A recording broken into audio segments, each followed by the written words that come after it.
Assalomu alaykum, hurmatli ko'ruvchilar. Men Muxtor Dilshod, umurtqa pog'ona kasalliklar mutaxassisi, manual terapevt.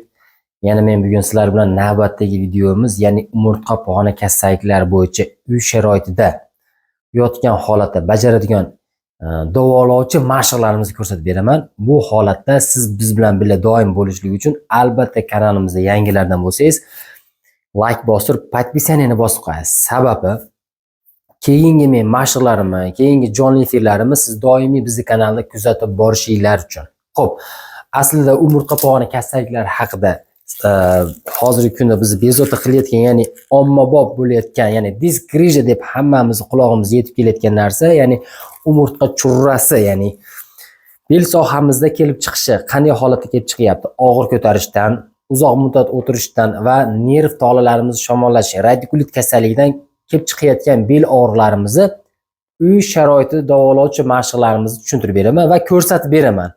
Bu holatda siz uy sharoitida davolovchi mashqlarimizni yotgan holatda kushetkada bajaramiz. Asosan umurtqa pog'onalarimiz bir-biriga yaqin kelishdan, umurtqa pog'onalarimiz qisilishdan grija kasalligi kelib chiqadi. Bu holatda asosiy belgilari bel sohamizda og'riq, qotib qolishlik va oyoqlarimizda, buksalarimizni tortib, oyoqlarimizni boldir qismlarimizgacha og'riq berishliklar kuzatiladi. Ya'ni sedalish nerv qisilib qolganligi evaziga. Bu holatda siz uy sharoitida yotib olib bajaradigan mashqlarimizdan birini ko'rsatib beraman sizlarga. Ya'ni kravatda, qattiqroq joyda yotib bajaradigan mashqlarimiz. Xo'p. Mana shu holatda yotiladi. Albatta razminka qilamiz. Sababi mishitsalar, mushaklarimizni, ya'ni chiniqtirib olishlik uchun yotgan holatda oyoqlarimizni kaftlarini oldiga ko'taramiz. 1 ta, 2 ta, 3 ta, 4 ta, 5 ta, 6 ta, 7 ta, 8 ta, 9 ta, 10 ta. Xo'p, endi oyoqlarimizni mana bu nerv liniyalarini yumshatib olgan holatda keyingi mashqlarimizga o'tsak, nagruzka sezilmaydi. Xo'p, endi navbatdagi mashqimiz oyoqlarimizni tizzlarimizni ko'targan holatda mana shu holatda o'ng oyog'imizni chap tizzamiz ustiga qo'ygan holatda endi mana shu soha bo'yicha oyog'imizni mana shu oralig'idan qo'limizni o'tkazamiz mana. O'zimizga tortamiz endi oyog'imizni. 1 2 3 4 5. Yaxshi. Endi almashtiramiz. Chop oyog'imizni o'ng oyog'imiz ustiga qo'ygan holatda mana shu holatda yana ko'taramiz, o'zimizga tortamiz. 1 2 3 4 5. Ba'zida sizni kasalligingiz, og'rig'ingiz kuchli paytda 2 dona bajarishingiz ham mumkin. Men sog'lom bo'lganligim uchun 5 dona bajaryapman.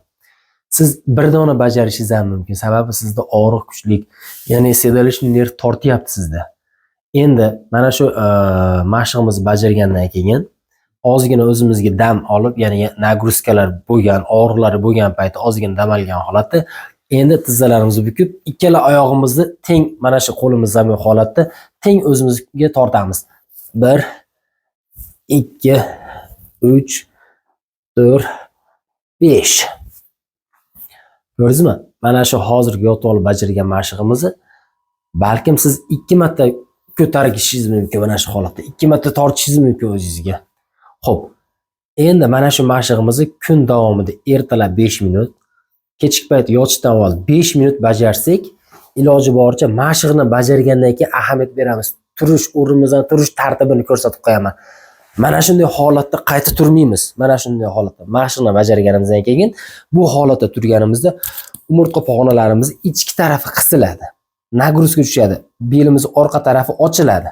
Xo'p, bu holatda turmasdan yonboshlagan holatda, mana shu holatda qo'limizni mana kaftimizni mana shunday holatda, yelkamizni bir tarafga shunday holatda turamiz mana. Shu holatda tursak o'rnimizdan umurtqa pog'onamizga nagruzka tushmaydi. Xo'p, agar mana shu mashqimiz uy sharoitida siz bel sohasida og'riq bo'layotgan paytda yoki og'ir ish qilgandan so'ng bajarsangiz, grija kasalligini oldini oluvchi mashqlarimiz qatoriga ham kiradi. Albatta grija kasalligi chalinganda qilmasdan. Xo'p, kanalimizga yana yangilardan bo'lsangiz, mashqlarimizni kuzatib borish uchun doim like bosib, podpisani bosib qo'ysangiz, keyingi mashqlarimizni kuzatib borasiz. Mana shu videolarimizni bel sohasida muammosi bor do'stlaringizga jo'natib qo'ysam, ana shu bemorlar ham bel soha mashqlarimizni bajarib ko'radi o'zida. Xo'p, bizni kuzatishda davom eting, sog' bo'ling.